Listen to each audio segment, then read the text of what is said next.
ಕರ್ನಾಟಕ ಘನ ಸರ್ಕಾರ 2026 ಮತ್ತು 27ನೇ ಸಾಲಿನ ಇಂದು ಸನ್ಮಾನ್ಯ ಮುಖ್ಯಮಂತ್ರಿಗಳಂತ ಸನ್ಮಾನ್ಯ ಸಿದ್ದರಾಮಯ್ಯ ಸಾಹೇಬರು ಇವತ್ತು 17ನೇ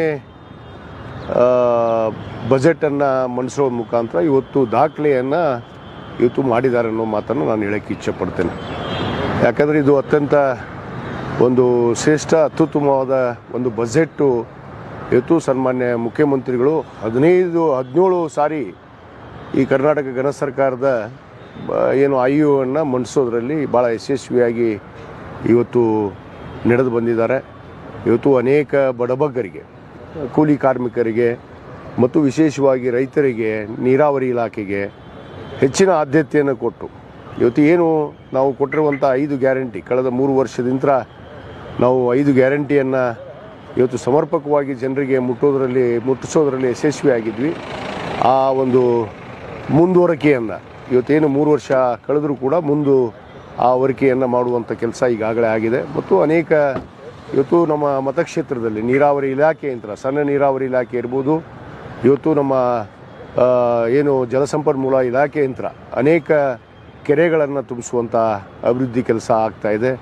ಮತ್ತು ಯಾವ ರೀತಿ ನಾವು ಹಿಂದಿನ ಕಳೆದ 3 ವರ್ಷ ಈ ರಾಜ್ಯ ಸರ್ಕಾರದಲ್ಲಿ ಸರ್ಕಾರ ನಡೆದು ಬಂದಿತ್ತು, ಆ ಎಲ್ಲ ನೀತಿಗಳನ್ನು ಇವತ್ತು ಯಾವುದೇ ಬದಲಾವಣೆ ಮಾಡದೆ ಎಲ್ಲರಿಗೂ ಅದು ಸಮರ್ಪಕವಾಗಿ ಸಿಗುವ ಹಾಗೆ ಇವತ್ತು ಈ IUವನ್ನು ಮಂಡಿಸಿದ್ದಾರೆ.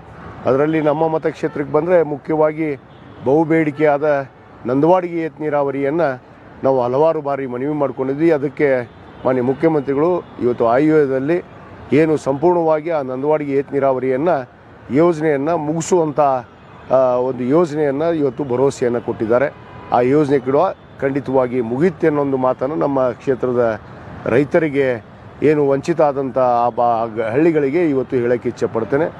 ಅದರ ಜೊತೆಗೆ ಇವತ್ತು ಮುಖ್ಯವಾಗಿ ನಮ್ಮ ಮತಕ್ಷೇತ್ರಕ್ಕೆ ಕಾರ್ಮಿಕ ಇಲಾಖೆ ಯಂತ್ರ ಇವತ್ತು ನಮಗೆ ಒಂದು ಕಾರ್ಮಿಕ ಮಕ್ಕಳಿಗೆ, ಏನು ಕಟ್ಟಡ ಕಾರ್ಮಿಕ ಇರ್ಬೋದು, ಇವತ್ತು ಬಾರ್ ಬೆಂಡರ್ಸ್ ಇರ್ಬೋದು, ಅನೇಕ ಕೂಲಿ ಕಾರ್ಮಿಕರಿಗೆ ಅವರ ಮಕ್ಕಳಿಗೆ ಒಂದು ವಸತಿ ಶಾಲೆಯನ್ನು ನಿರ್ಮಾಣ ಮಾಡೋದಕ್ಕೆ ಕೂಡ ಇವತ್ತು ತಾತ್ಕಾಲಿಕವಾಗಿ ಏನು ಸ್ವಂತ ಕಟ್ಟಡ ಇರದೇ ಇದ್ದರೂ ಕೂಡ ಅದನ್ನು ಬಾಡಿಗೆ ಕಟ್ಟಡದಲ್ಲಿ ಪ್ರಾರಂಭ ಮಾಡೋದಕ್ಕೆ ಇವತ್ತು IUದಲ್ಲಿ ಅನುಮತಿಯನ್ನು ನೀಡಿದಂಥದ್ದು ಇರ್ಬೋದು. ಮತ್ತು ಹಿಂದುಳಿದ ವರ್ಗ ಕಲ್ಯಾಣ ಇಲಾಖೆ ಕೂಡ ಅನೇಕ ಹಾಸ್ಟೆಲನ್ನು ಇವತ್ತು ಬಡ ಮಕ್ಕಳಿಗೆ, ಏನು BCM ಆಗಿರ್ಬೋದು, SC ST ಹಾಸ್ಟೆಲ್ಗಳಿಗೆ ಹೊಸ ಕಟ್ಟಡ ನಿರ್ಮಾಣಕ್ಕೆ ಯಾವ್ಯಾವ ಬಾಡಿಗೆ ಕಟ್ಟಡಗಳಲ್ಲಿದ್ದು ಸ್ವಂತ ಕಟ್ಟಡವನ್ನು ಸುಮಾರು 5 ಕೋಟಿ ರೂಪಾಯಿ ವೆಚ್ಚದಲ್ಲಿ ಆ ಕಟ್ಟಡಗಳ ನಿರ್ಮಾಣ ಮಾಡೋದಕ್ಕೆ ಕೂಡ ಅನುದಾನವನ್ನು ಕೊಟ್ಟಿದ್ದಾರೆ. ಒಟ್ಟಾರೆ ಇದು ಒಂದು ಬಜೆಟ್ಟು ಇತಿಹಾಸವನ್ನು ದಾಖಲೆ ಮಾಡುವಂಥ ಬಜೆಟ್ಟು. ಮತ್ತು ಇತಿಹಾಸವನ್ನು ಸನ್ಮಾನ್ಯ ಮುಖ್ಯಮಂತ್ರಿಗಳಂತ ಸಿದ್ದರಾಮಯ್ಯನವರು 17 ಬಜೆಟನ್ನು ಇವತ್ತು ಮಂಡಿಸೋದ್ರ ಮುಖಾಂತರ ಈ ದೇಶದಲ್ಲೇ ಒಬ್ಬ ಆರ್ಥಿಕ ತಜ್ಞನಾಗಿ, ಒಬ್ಬ ಆರ್ಥಿಕ ಇವತ್ತು ಏನು ಪಟುವಾಗಿ ಇವತ್ತು ಹೊರಹೊಮ್ಮಿದ್ದಾರೆ. ಇಂಥ ಒಂದು ಬಜೆಟನ್ನು ಮಂಡಿಸಿದಂಥ ಮಾನ್ಯ ಮುಖ್ಯಮಂತ್ರಿಗಳಿಗೆ ನಾನು ಕರ್ನಾಟಕ ಘನ ಸರ್ಕಾರದ ಪರವಾಗಿ ನಾನು ವೈಯಕ್ತಿಕವಾಗಿ ನಾನು ಅಭಿನಂದನೆಯನ್ನು, ಧನ್ಯವಾದಗಳನ್ನ ಅರ್ಪಿಸೋಕ್ಕೆ ಬಯಸ್ತೇನೆ.